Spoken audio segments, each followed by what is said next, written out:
Throughout the week, John, Les and Ian have been drilling rivets out of the rear fuselage of Lancaster KB 976 from Doncaster.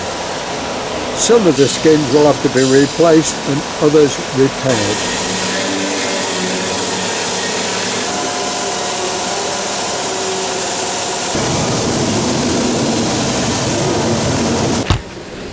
There's a casting goes onto there, which is part of the glider towing. Yeah. And from that hole there, there's a brace which goes up to that bracket, up to there, on the other side. Yeah.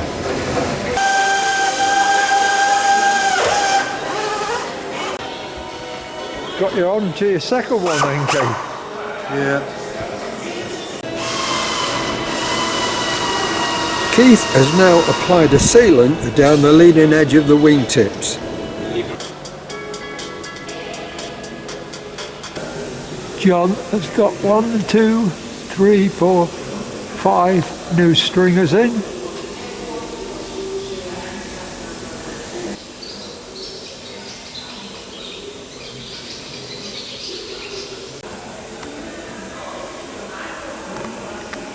Been doing a bit of paint removing.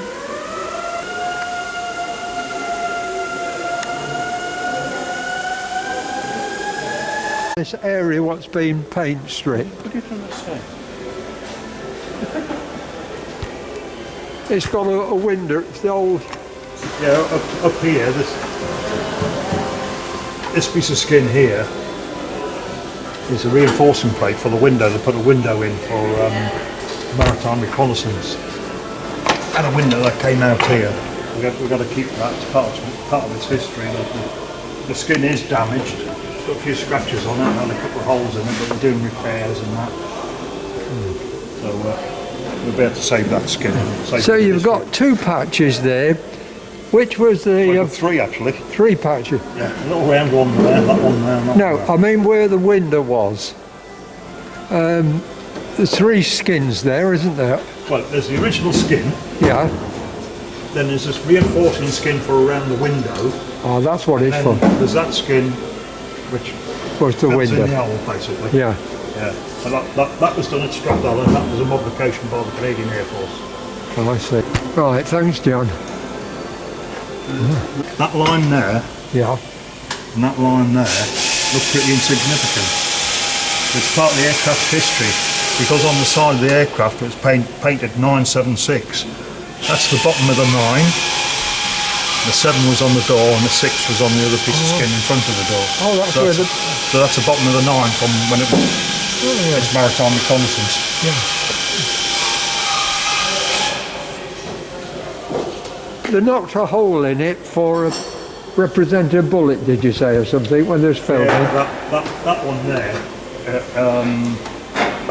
is it in the skin? Taking the skin off. Yeah. And it's got some holes in it. Yeah. Which represent bullet holes for filming. Oh, that's a small calibre machine gun, was it? Yeah, I think it might have been. Or a screwdriver and a hammer, I would have thought most likely. Yeah. But that's what they did, and that's what we had there. That round hole there, yeah. That's what we had there. So we just trimmed it out and just put a disc across it. It's a bit like a battle damage repair. Yeah.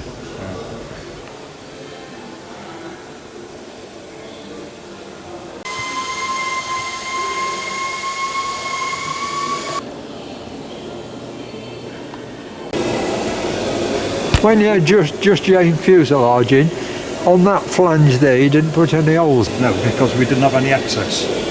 Because there's a parachute stowage there. If you look in see those bolts there. Oh yeah, I can see the bolts, yes. The bolts there. That actually holds the parachute stowage just there. Yeah. But there wasn't any access in there. Without, yeah. With them bolts being in there 70 odd years, we'd probably be struggling to get them out. Yeah, and it creates another job. Yeah, so we just left it. Yeah. When we put in, we never envisaged this happening. If we knew this was going to happen, we would have done something about it. Yeah. But when we took the equipment out the inside the rear fuselage for paint stripping, we actually took that parachute stowage out, and it was a doddle. Oh, was it? Yeah, they just took them and done. Oh. So you've got the stringers going in now. Yes. Yeah, stringers going in. Got another one to go in on this side, starboard. Starboard number 5 stringer to go in. I can't go any lower than that because of the distortion of this side, and I'll start to go down the other side. I'm just releasing the skins off of this side, see if it'll spring out at all. Yeah. How far can you go with this structure as it is? Because it's getting weaker, isn't it? And it might start sagging or not. Basically, you can take all that off at the sides because it's doing nothing anyway. Yeah. Yeah. All this with the numbers, you mean? Yeah. So that's held into the jig nice and tightly. The back end's held into the jig nice and tightly. So even if you took the floor out, I don't think anything would move. Oh, I see you've got a support under the floor now. So yeah, that's for us to stand on. I see, yeah. If you remember, it was a bit sort of like that. Like a water bed, wasn't it? Yeah, so we put a trestle underneath it to support it.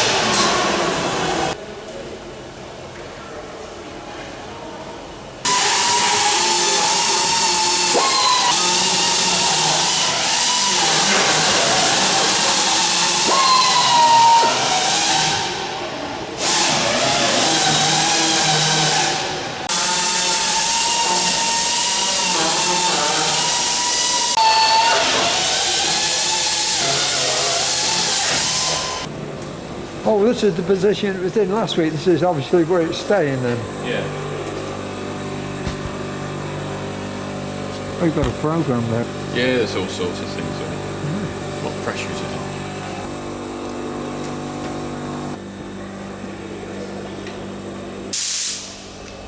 There you go. Yeah, there he goes. That's about as bad as it gets. That's good, isn't it? What's this unit for? Is that? That's the air dryer. Oh, yes. Compressor's there, sends the air to the tank, and when you demand air, it comes through the air dryer, which separates any mainly water, which goes into that tub there.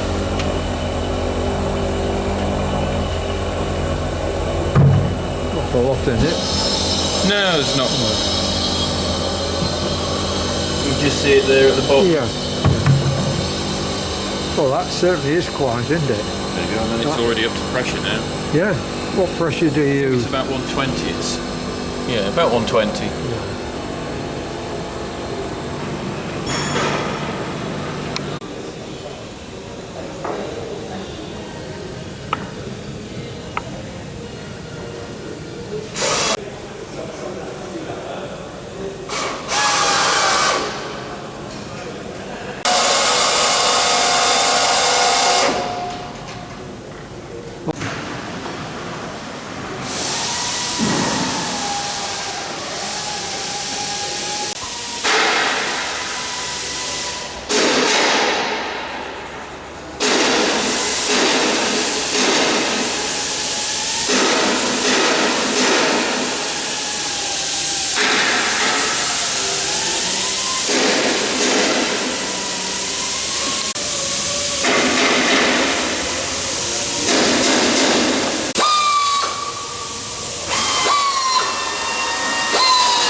Several weeks back, the paint shop here went up in flames due to a faulty heater.